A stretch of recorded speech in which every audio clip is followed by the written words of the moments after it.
Megan. Hello, everybody. Welcome to How to Speak Philanthropy. Joining us today for a conversation about how to help your clients realize their philanthropic goals and potential. We are very pleased to be hosting this event. We feel it's a very important and relevant conversation, especially this time of year when your clients may be considering year-end giving options. And I'd like to begin by introducing our two presenters today, Josh Stillman and Melinda Merc.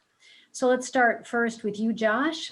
Josh is the Director of Financial Planning at Capital Financial Consultants, where he helps successful and motivated families and businesses coordinate their financial affairs and develop comprehensive financial strategies for the future. Josh is a certified financial planner, and he's also a chartered advisor in philanthropy. And as such, he specializes in aligning personal values with money and social impact. Josh periodically writes on financial planning topics and has been quoted on CNBC, USA Today, and Financial Planning Magazine. Previously, Josh was an engagement manager for Booz & Company in the strategy practice, where he led consulting projects with energy companies on some of their more pressing strategic issues. Josh received his BSc in bioengineering from the University of Pennsylvania, his MBA from the University of Texas at Austin, and his CFP and CAP education from the American College. Josh is also a co-founder and co-organizer of TEDx Tysons, encouraging the spread of big ideas. I'd also like to introduce Melinda Merc to you. Melinda is a principal with McCandlish Lillard. She focuses on providing holistic, multi-generational income and wealth transfer tax planning advice and estate and trust services to high net worth individuals, families, and business owners. She's had a very interesting background. She's worked in the private practice of law. She's been in Big Four accounting firms, and she's been in private banking and trust services. And given this diverse background, Melinda is very collaborative in her approach when working with clients and their other advisors. In fact, she was recently awarded the Accredited Estate Planner designation by the National Association of Estates Planners and Councils, which distinguishes and recognizes their designees for, among other things, being dedicated to a collaborative approach. Melinda has an LLM in taxation from Georgetown and is listed among Washingtonians' top trust and estate lawyers.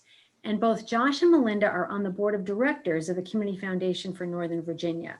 So with that, I'll turn the presentation over to Josh. Thanks, Eileen, and thanks everyone for joining. Before we start talking about having conversations about philanthropy with clients, I want to talk about two things. First is, why are we having this meeting? And so I wanted to kind of talk about how this all got started. Melinda and I have talked about how to help our clients with philanthropy before, but we figured why not broaden the conversation to more people?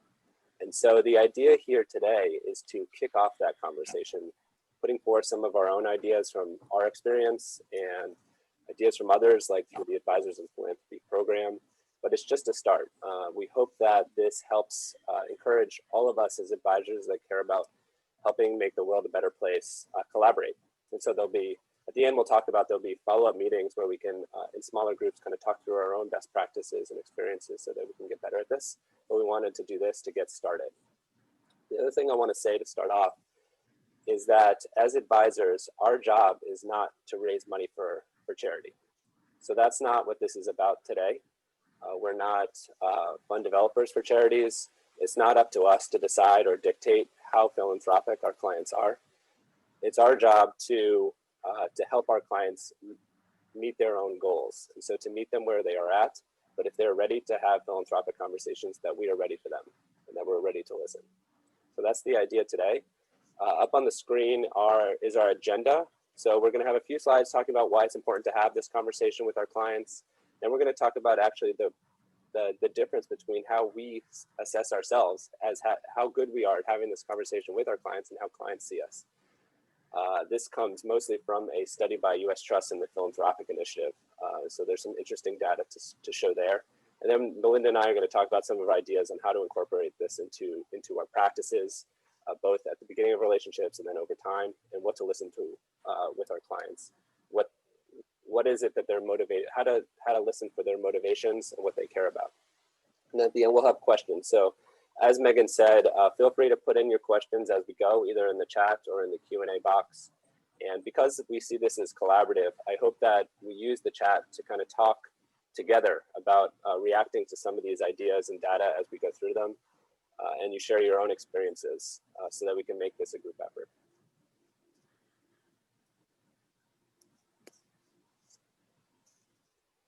All right, so this first slide is about the idea that the types of people that we work with do philanthropy, and it's not insignificant. So the graph on the right-hand side is a study by US Trust that shows for high net worth families, which are those that make at least $200,000 a year, or if less that, at least $1 million in assets, how much they give to charity as a percent of income. It's around 8 to 10% of their income, and it goes up as you become more wealthy. So this shows that, you know, this is a part of most of the types of people that we would work with lives. The graph on the left is the broader income spectrum. It makes a U-curve. And so kind of the wealthy side of it is the right-hand side of the U-curve. The numbers vary based on study of how much people give, but it's not, the point is it's not insignificant.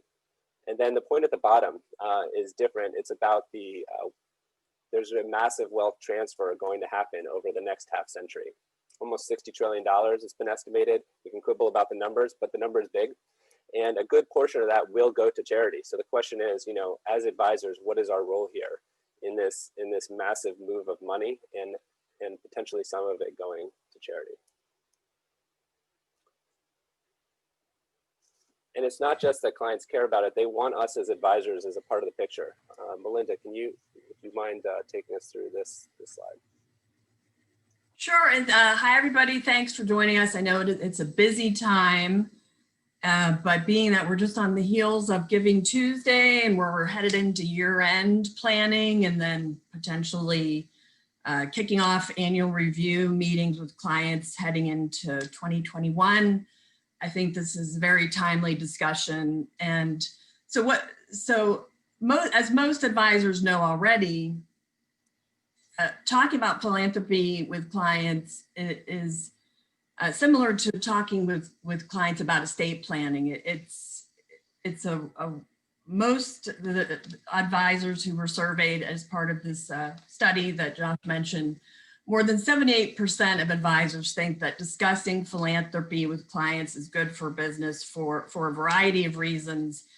As I said, similar to just discussing estate planning in general, it deepens the client relationship. It makes it less transactional and more personal as part of a holistic approach to managing a client's wealth.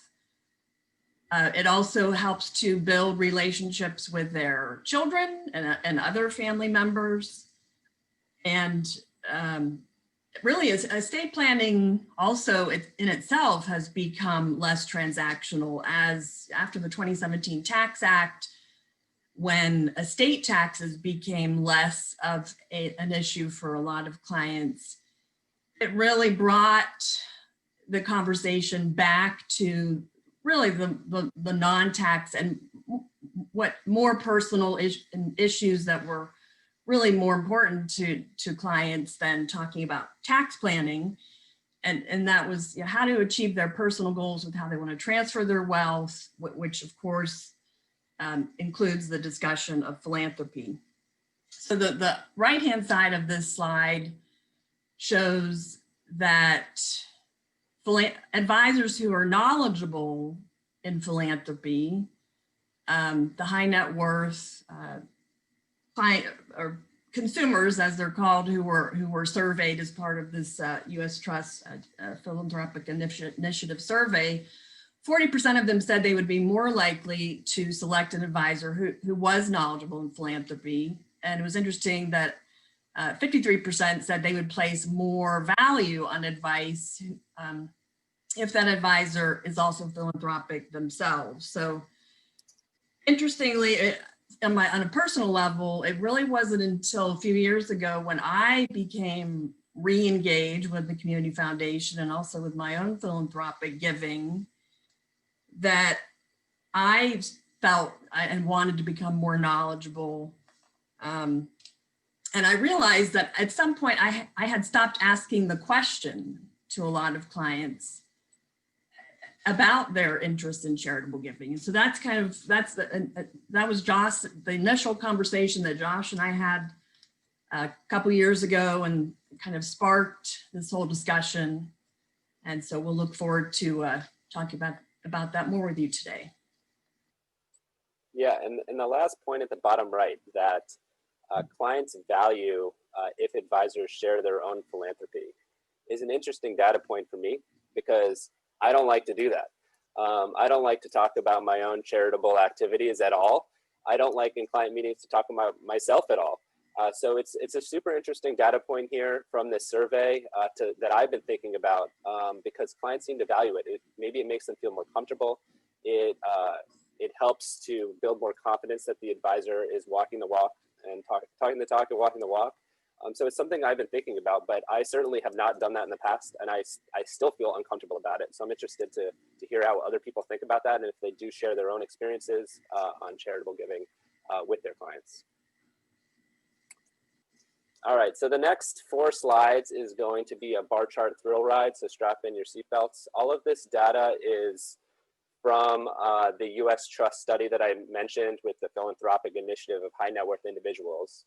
There was over 100 high net worth individuals surveyed, and also another 400 advisors that serve those types of clientele surveyed. And so there's some data here that seems interesting about how we think we assess ourselves as having this philanthropic conversation versus what the clients think. On this slide, it talks about how pervasive is our practice of doing the philanthropic discussion with our clients. The left-hand graph is what % of advisors say that they do it at all. And it is most, so upwards of 80%, and it's gotten better. They did the survey in 2013 and then again in 2018, and the numbers went up. But it's not 100%. So not everyone's doing this, which means that this is not a common practice across everybody. Wealth advisors tend to do this more than attorneys and accountants. And then even more interesting is the graph on the right-hand side, which talks about of your clients, how much of those clients do you have the conversation with? And only half talk about it with most. The other half only talk about it with some, meaning less than 60% of their clients. So what this says to me is that that advisors are picking and choosing who to have this conversation with. They're making judgment about which clients would be receptive to the conversation and which won't, as opposed to making it a systematic part of their practice and letting the clients tell us who wants to go take the conversation further or not. Okay, this next slide then talks about the perception that we have as advisors versus the clients. The left-hand side is us, the right-hand side is clients. So we think we do it more often than the clients do. So this might be a little bit of the superiority bias, you know, like the famous study of asking drivers if you're above average. 93% of drivers think that they're above average. So maybe we just think we're better at this than we actually are. But it might also be because we're taking this conversation at such a superficial level that clients don't even internalize that they had it.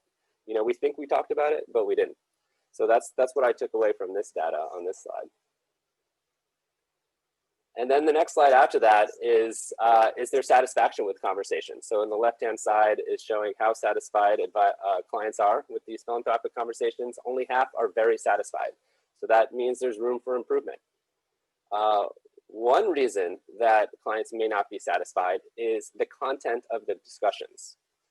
So there's kind of 2 major areas that you could distinguish these types of conversations. The technical topics, like saving taxes, or an estate plan and how to draw up a trust, and the personal topics, like what's your purpose in life? What are your values? What do you want to accomplish?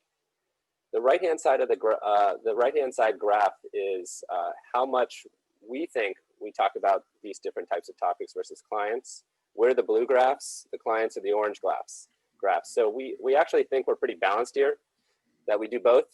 The clients don't think so. They think that we're super technical and overly focus on the technical aspects, which might be driving some of their dissatisfaction. It might mean that we're not giving clients enough room to express themselves. All right, and then so this slide then reinforces it's not all about the taxes. So I've heard the term the tax hook, and I use it myself. I'm guilty of this. You know, it's so much easier to talk about philanthropy, bring it up in conversations with tangible financial savings that you can point to, because there's no risk there. But it doesn't see, and advisors tend to think that this matters quite a bit to clients. Clients don't seem to agree. It doesn't matter that much. That's what the left-hand graph is talking about. The right-hand graph makes a further point that it's not just taxes, but maybe, you know, advisors tend to think that philanthropy is about the client themselves and what they think of themselves. So it's not just how do they save money, or, you know, it may also be how do they improve their family name. The clients aren't saying that's what matters to them. It's more of an outward focus. You know, what is the impact I might have on my community? How can I achieve my goals of giving back?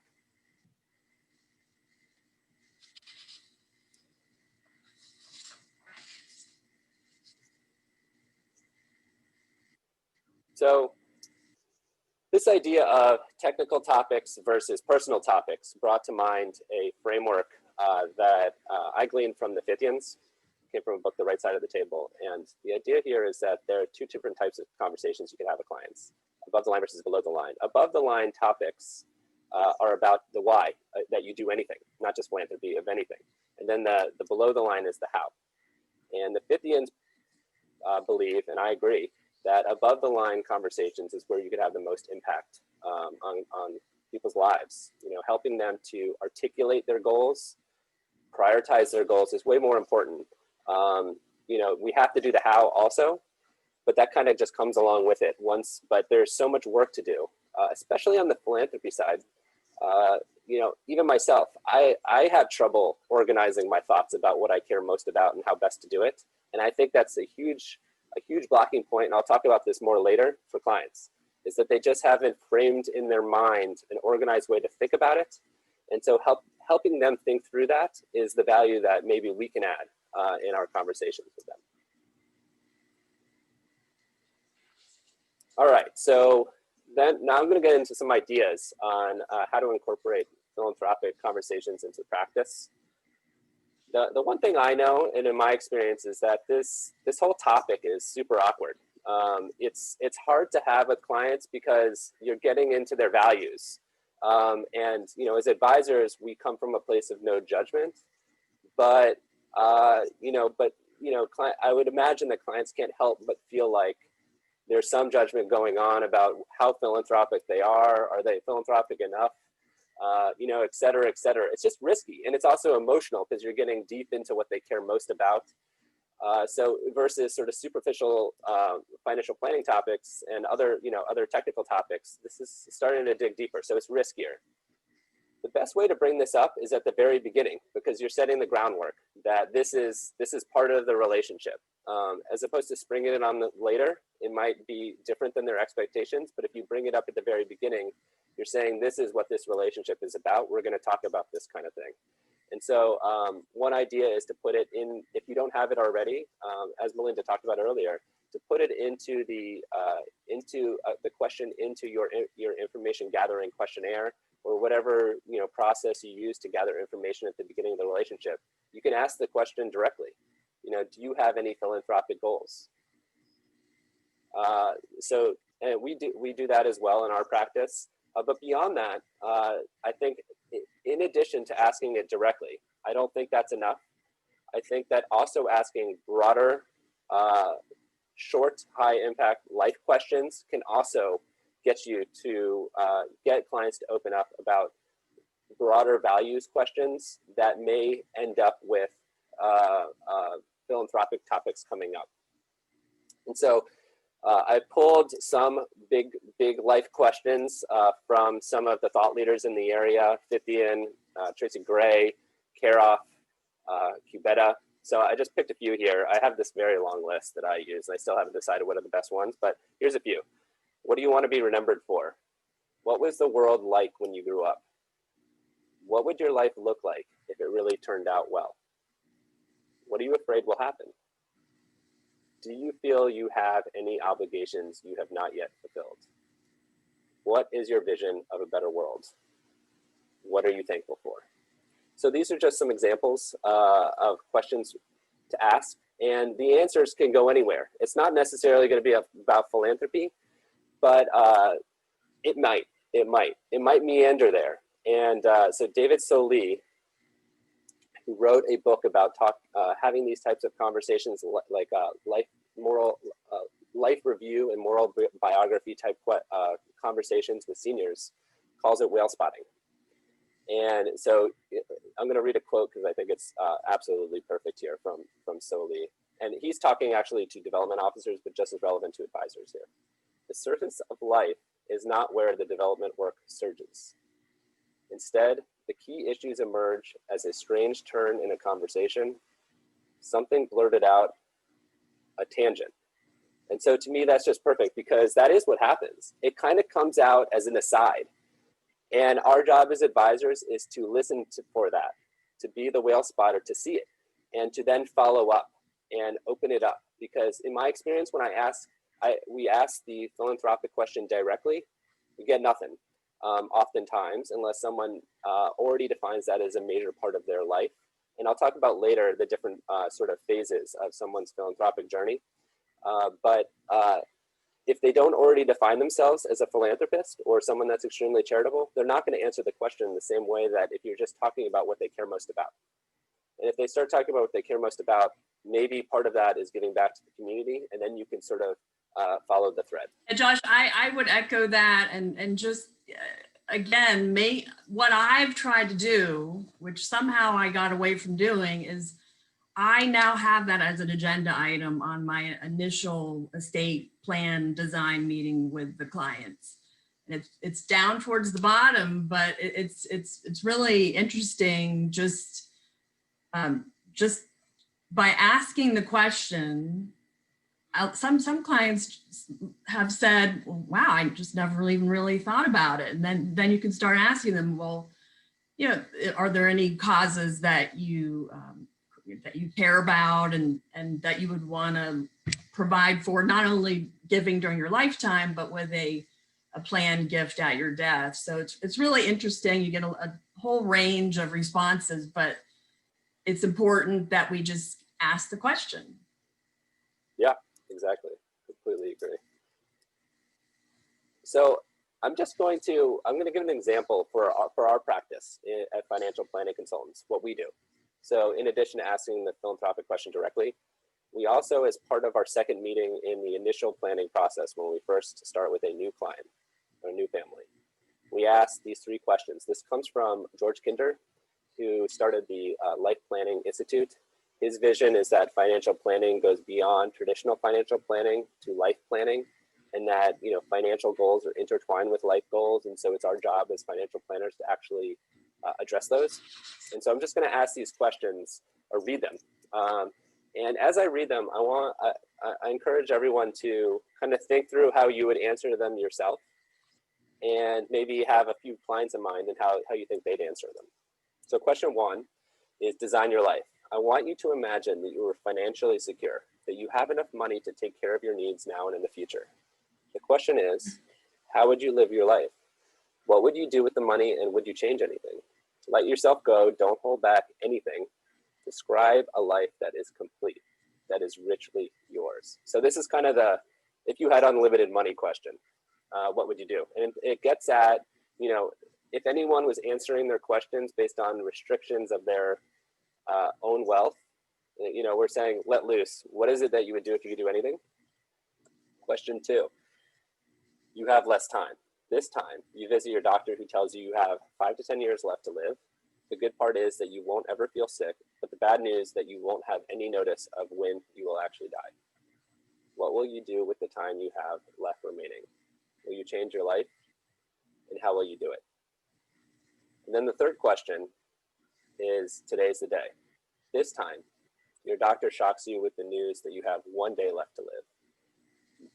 Notice what feelings arise as you confront this real mortality. So this question is not about what you would do with your last day, but how you would feel.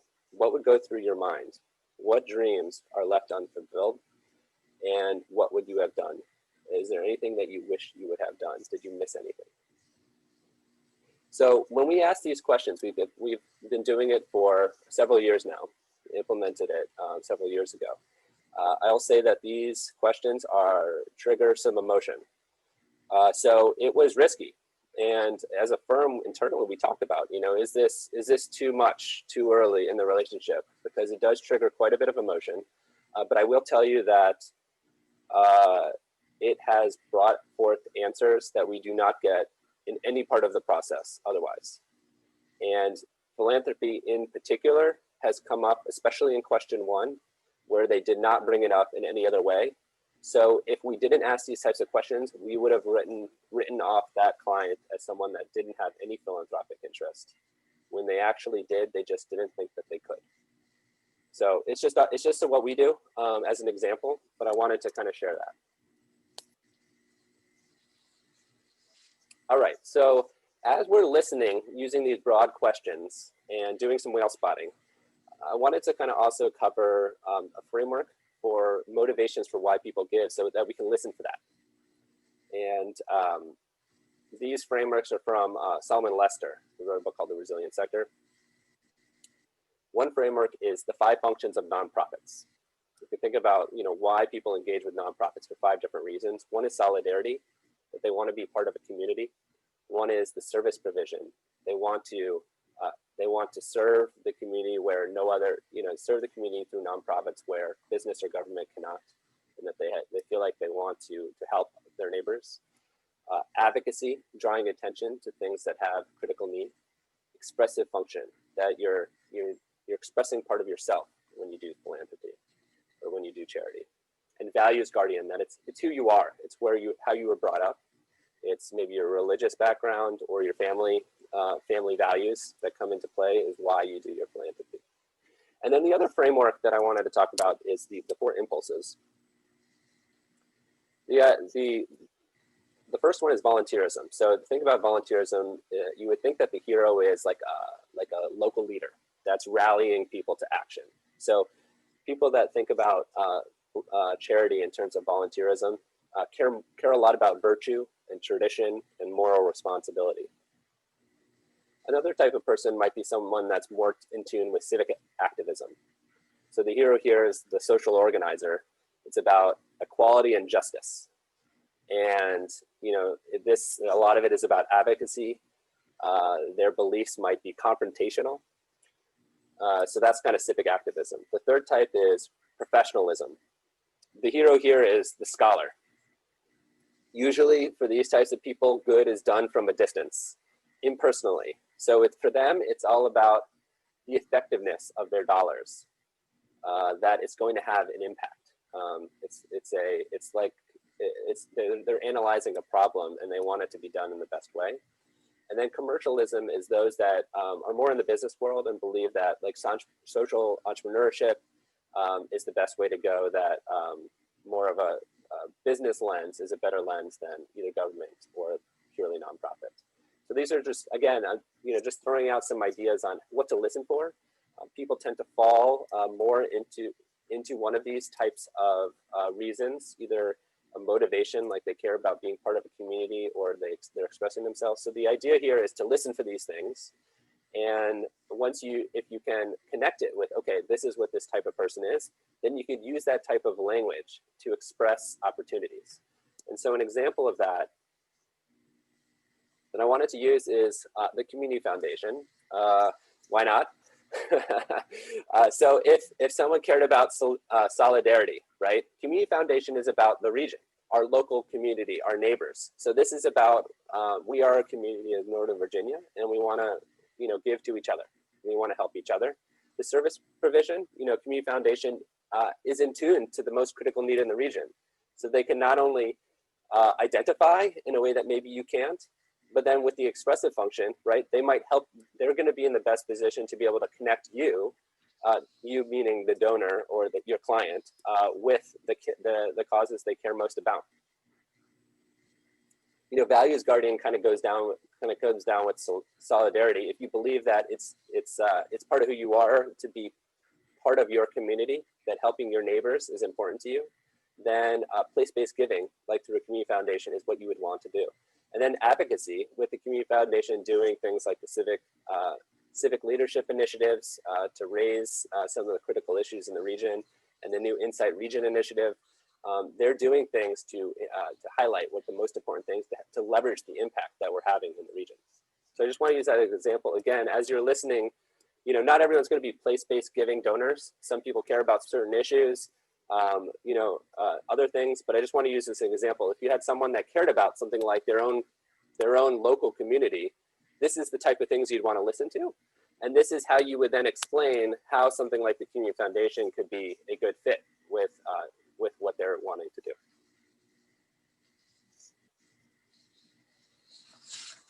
All right, so we talked about bringing the conversation at the beginning because it's the least awkward time to do it, but there may not be any take at the beginning of the relationship. And now I'm back on the U.S. trust study with that survey of advisors and their clients. It turns out that not all advisors, after getting initial resistance to talking about philanthropy, follow up. They kind of write it off and move on and never bring it up again. Over almost half say that if there was initially no interest, then they never bring it up again. So I kind of find that to be a missed opportunity because people change. And so not only is it the infancy of the relationships, and they may not have even been comfortable talking about some of this stuff, they may actually change over time.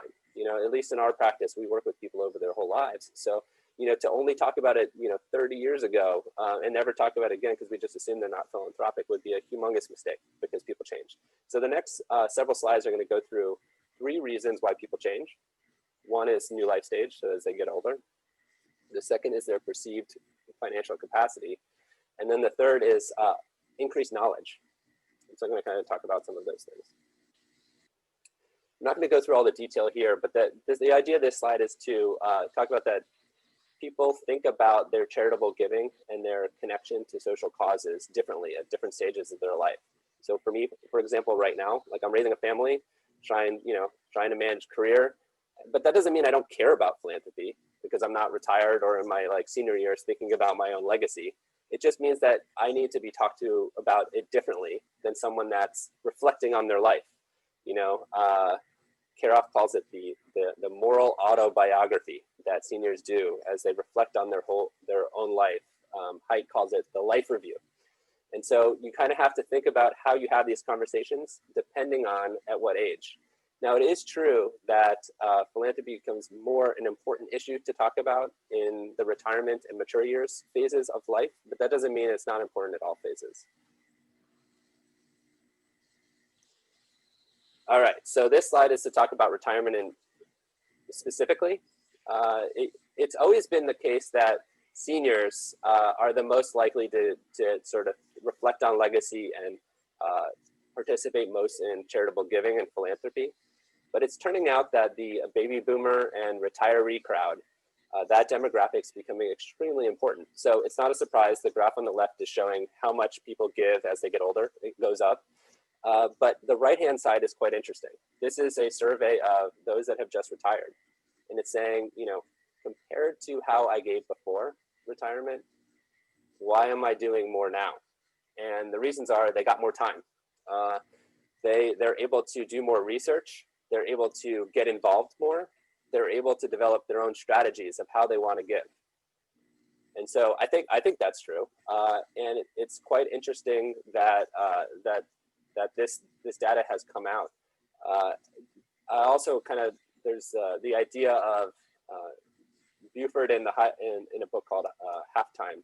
He called this transition from career to sort of giving back to the community, success to significance. And so that transition, I think, is what we're covering in this data here, is that people, after having a successful career, have retired and then can step back, feel like they were always charitable, but didn't prioritize it. Now they have the time, and now they want to commit to it. So, we should be ready for clients that are in that phase of life to have those conversations.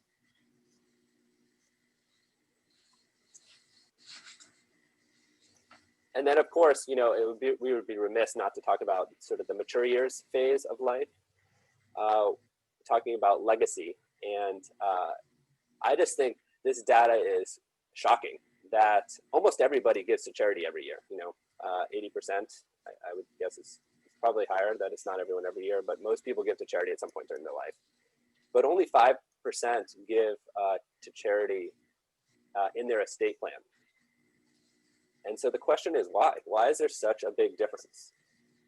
So part of it is that they didn't have an estate plan. But I guess it was a little bit chilling to me that the questions to the bottom right were quite impactful to me. It was asked by Phil Cubetta, who is my professor in the Advisor in Philanthropy program. So I just want to read them so that we could all just kind of sit and reflect on it. Like, is it our fault? Is it possible that we advisors are the reason that donors stop giving at death? Could it be that our process chills the heart and suppresses or kills the impulse to give? Are we asking the wrong questions or not enough of the right ones? And are we listening for the wrong things or in the wrong spirit or not listening for the right things? So this covers some of the stuff I've talked about, but I'm just worried, like, I don't want to be the one that's stopping someone from doing what they think that they would do otherwise. The pie graph in the top right-hand corner says that most people find it essential, or at least important, that giving back to society is important for a life well lived. So why, are we doing anything to hinder this process? This is something I wonder about.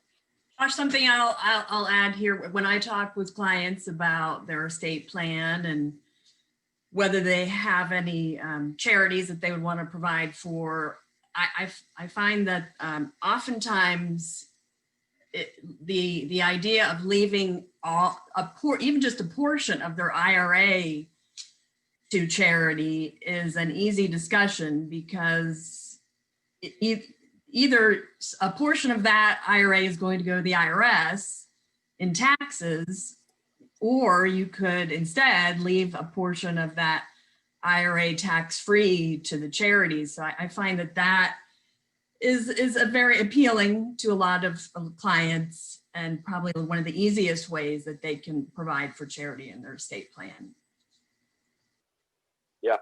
Yeah, exactly. And to that, I'm going to get to that point in a second too, Melinda, about where to give the money from. But before that, this was one of the most shocking pieces of data that I saw as I learned more about this stuff.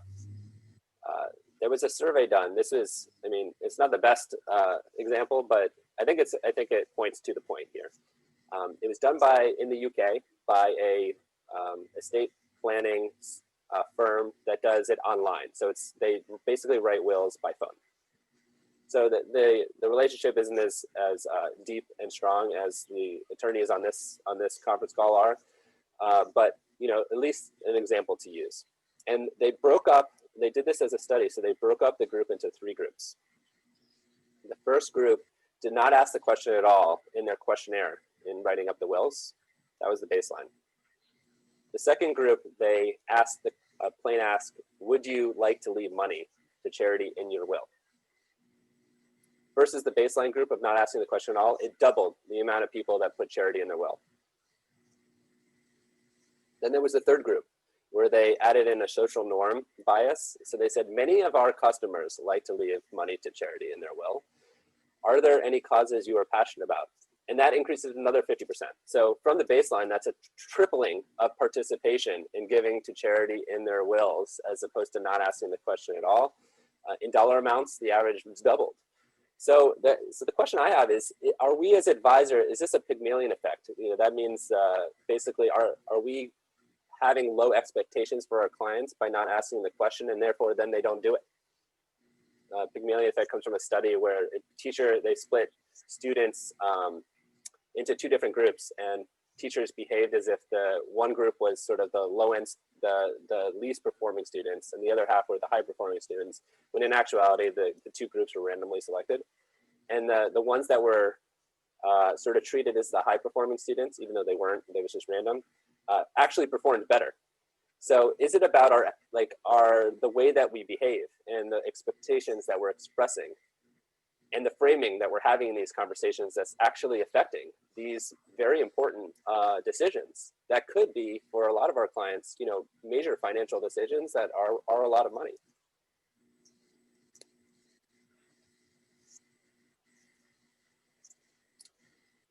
All right, so another reason people change, and this is kind of my bias as a financial planner, is I think that one thing that could hold people back is that they don't think that they have the money to do it. So they're worried about their own financial independence and security, and so they do care about the community, but they also don't want to run out of money themselves. So you know, financial planning as a process, I think, helps clients understand their real capacity and their own, how safe they are with their own financial independence and security.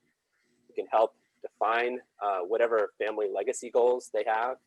And then hopefully that will then tease out if there's any social capital legacy goals that clients have. This pyramid, the hierarchy of planning values, comes from Skirvish and Fithian. Basically, the idea is that if someone isn't inherently philanthropic, they do have this hierarchy anyway. I mean, the assumption is that everybody wants to make the world better. It's just a matter of priorities. And so if as financial planners and as professional advisors in general can help clients understand that they have fulfilled their financial independence and family legacy goals, then what's left? What do we do with the rest? And pushing to ask, what are you going to do? What are there any other goals with your wealth? Can help maybe open up clients to the opportunity. You know, along with that, I think we all know this, that someone's wealth is much more than the cash in their bank account. But it is true that most individuals, and charities for that matter, do think about someone's capacity to give in terms of how much cash they have on hand, because most gifts are made by check, by cash, by credit card. Only 10%, I think 11% of gifts are made as non-cash, while cash is only about 10% of high net worth individuals' assets. So if the client themselves is not thinking about their full balance sheet, then they may not feel like they have as much capacity to give as they do. And we all know as advisors the tax benefits of giving non-cash gifts, of course. So there's a huge opportunity here.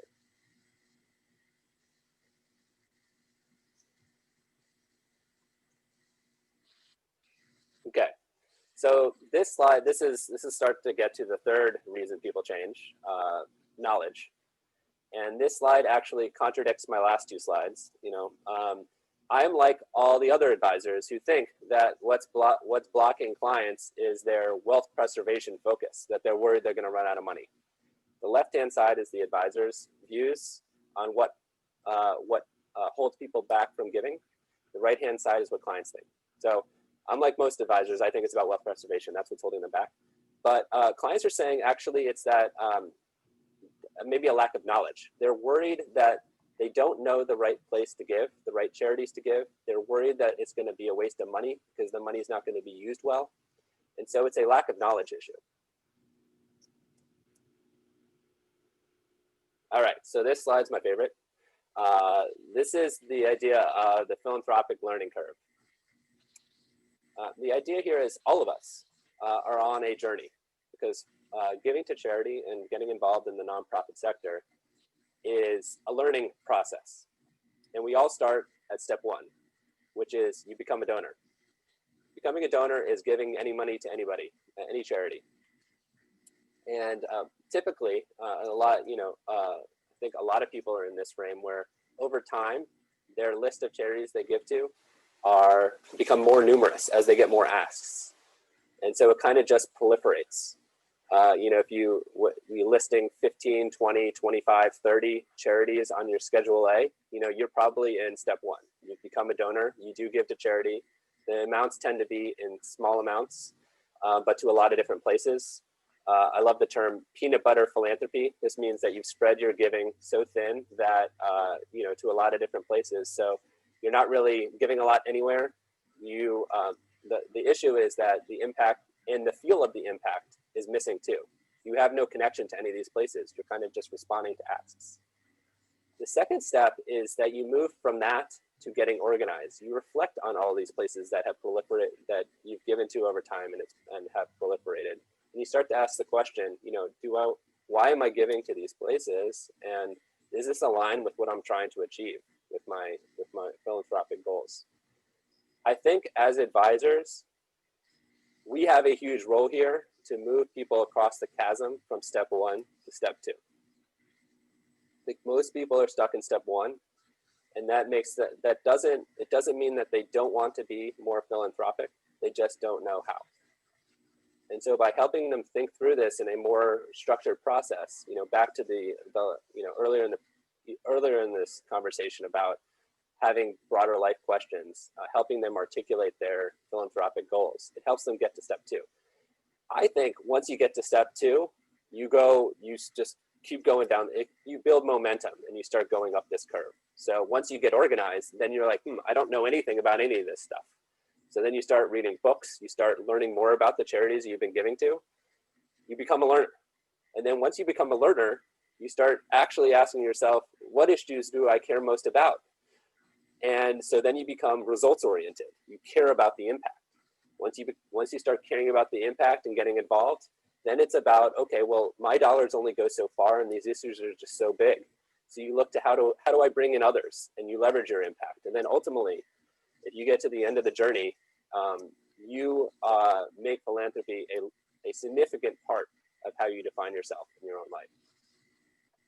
So I think about this curve for myself, and I think about, how do I, as an advisor, help the people we work with move along this curve? Yeah, Josh, when I talk with clients about charitable giving, it seems like they go into maybe 2 or 3 different camps. It's the people who have more the legacy type planning. They want to leave a gift to their church, a gift to their school, or a gift to other well-known national charity like the Red Cross, Salvation Army. And then there's other clients who have a cause that they care about, or local community, place-based, as you referred to it, that they don't know, going back to the lack of knowledge, they don't know which organizations to best give to. And then also, like you said, they have somewhat of a lack of confidence. If I name this organization in my estate plan now, are they going to be around 25, 30, 50 years from now? So I think that has bring us back to the community foundation, and community foundations across the country. That's where as advisors we can add value and just talk about that as one planning option, particularly for those kind of clients who don't have the specific type of legacy charities in mind that they want to leave to, and so they need help. They need education and knowledge about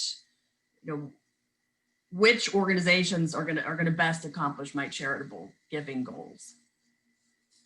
Yeah, and I think that transitions to this last slide very well. We don't need to know all of this as professional advisors. I think what we were trying to talk about today is how do we have the conversation, at least get the conversation out on the table and listen, but it quickly, I think, needs to transition to the experts. And so it's very important for us because we're not going to know all the issues or the charities, the best charities for different areas. We're not going to know, the details of how a specific charity has impact on the world. And so, it's important for us to think of this as collaborative with the nonprofit community themselves, with the community foundation, as Melinda just talked about. I mean, Eileen and Megan and others on staff can help have these conversations at a deeper level and using examples of nonprofits in the area that could actually meet some of the issue areas that people care most about. And if they don't know yet, which is true for a lot because of the lack of knowledge, they're trained from so much experience on how to get that out of people, to start prioritizing what they care about. I think also, in addition to collaborating with nonprofits, collaborating with each other, we financial planners, attorneys, accountants, we all have a role to play here because philanthropy is cross-functional. So we have to we have to be able to coordinate our efforts here, bring up the topic in our own ways with our own meetings, but then be able to work together to get these goals fulfilled in the most effective way. So I think that is the end. I don't know, Eileen, do you want to do a few more thoughts? And then I think if we have a few minutes for questions, we're happy to talk about some questions. Yeah, you know, Josh, gosh, I have so many thoughts about what you just said. And, but the one that I just keep coming back to is this, that one thing we've learned here at the Community Foundation is that as donors move up that curve, you know, that you showed, right? They also develop something very, very important to the quality of their life. They develop a sense of belonging, you know, that they are part of something bigger than themselves. And you know what? That's all any of us want to feel. It is a powerful thing to feel like you belong somewhere and that you belong to someone and that they belong to you too. When you were talking about Kinder's questions and how they trigger emotionality, I think that's incredible. I don't think that client will ever forget you, because that touches a place in them that inspires. It's got nothing to do with the frontal lobe. It's all about the heart. And in my view, that would further cement your relationship with them and their opinion of you, that you're going to pull something out of them that's bigger than saving tax dollars, you know, that you're going to actually pull something out of them that is going to end up mattering in their life and giving them a sense of belonging. So that's my big takeaway from that presentation. We have a few minutes. Yeah, and I have a little plug. I have a plug for Eileen on the idea of belonging. She did a TED Talk that you may want to go view that covers that topic specifically. And that talks about how philanthropy helps you get there. Yeah, it's true. Yeah. It's true. So yeah, I mean that, you know, and of course, just the technique that you talked about, right? Like, how do we get there? You know, the idea that you ask the question, you ask it early, but I loved your point that you listen to the tangents. You listen to what's happening on the side issues, because that's where the golden nuggets lie. You know, that's when somebody reveals something that they didn't intend to reveal, but that's something you have said or discussed with them pulls out of them. Yeah. Yeah, definitely. And like we said at the beginning, before we get to questions, I think I wanted to reiterate the vision here, because Melinda and I don't have all the answers. This is just our ideas from our experience, is that this group of people that have joined this care about making the world better. And so we all have different experiences in our own practices with our own, you know, people we work with that I would love to learn from. And so I hope that we're able to share with each other, you know, in kind of future meetings, this topic, because I think I think the idea of philanthropy in professional practices is a important topic, but it's not prioritized. I think there's room for us all to learn from each other to get better at this.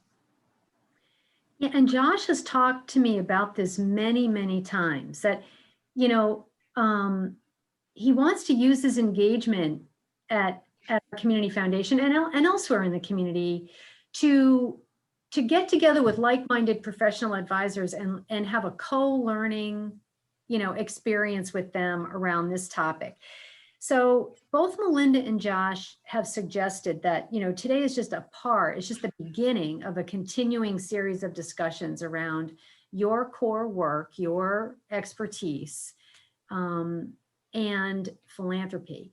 So they've suggested that we schedule a follow-up to this on December 16th at 1 p.m. And Tara Nadell and Megan and I will send all of you a reminder of that time and date.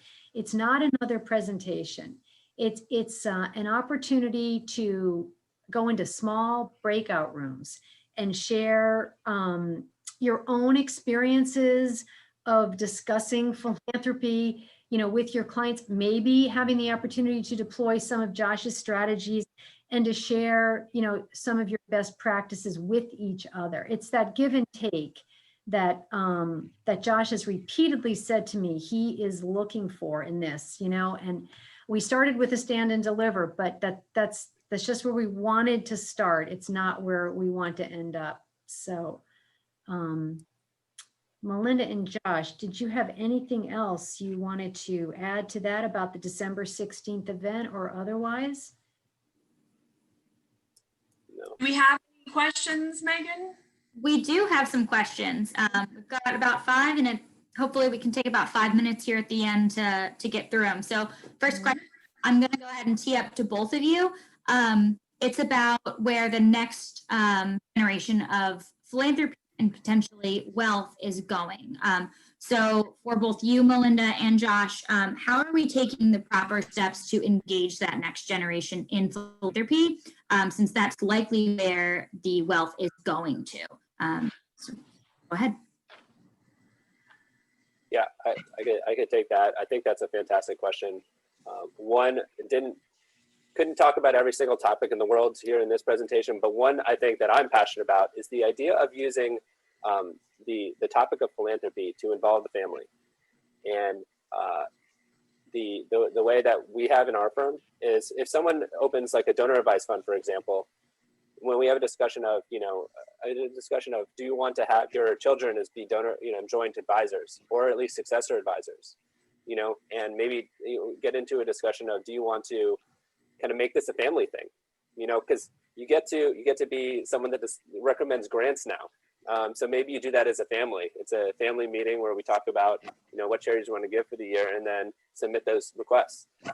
So that's one way. And I think it's a great way for, to be able to sort of give an example of how parents can transfer some of the values that they have to their children, and it gets the children involved. Like I said before, also, in terms of next generation, there's tons of studies about how the different generations are kind of looking at the charitable world differently. They're more active, doing it with their action. But I think that's partly life stage, more than a different type of person than a different demographic like the baby boomers. I think as you get older, you transition from using your time to then using your money. But I think that there is some things to look out for. And again, it's about being mindful of meeting the clients where they are at their different ages. So if you're meeting with the children of the clients, to talk about some of this stuff as well, to sort of talk about it differently. The next question is that it can often feel overwhelming with the sheer amount of organizations, especially in our region, for who to give, how to have those conversations. How do you handle that conversation if a client starts to feel overwhelmed with the amount of choices for philanthropy? How do you steer the conversation back? And that can be to either one of you. I kind of usually experience the opposite, where again, it's usually the client doesn't know what organizations they want to give to, and so it's going back to education and knowledge, and then also the amount can be a question whether they want to leave a dollar amount if we're talking about like a gift from their estate at their death, or a percentage of their estate. And so that's always the discussion that we have, because they don't really know how big, the size of their estate's going to be at their death. And so there's different ways in the estate planning documents where we can state it more like as a formula and put like a cap or a floor. So I have more of those kinds of discussions. Yeah, and for me, I'd add that when that happens, I feel like it's starting to get to a bottom, below the line type conversation too quickly. And so for me, I think the most helpful way to help people reorganize the overwhelm is to take it up a level to what do you care most about? Because ending up selecting from that, you then can connect with an expert like the Community Foundation, or at least you have a prioritized list to then go research. But the overwhelm is partly because there isn't enough articulation of what exactly anybody wants to do. All right. Well, I think we want to respect everyone's time here. We said we'd end at 1. It's a couple minutes after. So I hope you got as much out of that presentation as I did. That was wonderful. Melinda and Josh, that was a lot of work. Thank you so much for your participation in this, for pulling this together, for coming up with the idea in the first place. Everyone on the call, look for our follow-up on the 16th event at 1 p.m. for the breakout room discussions. And we hope to see you then. Have a great afternoon, everybody. Thanks, everybody. Thanks, Bye now. everyone.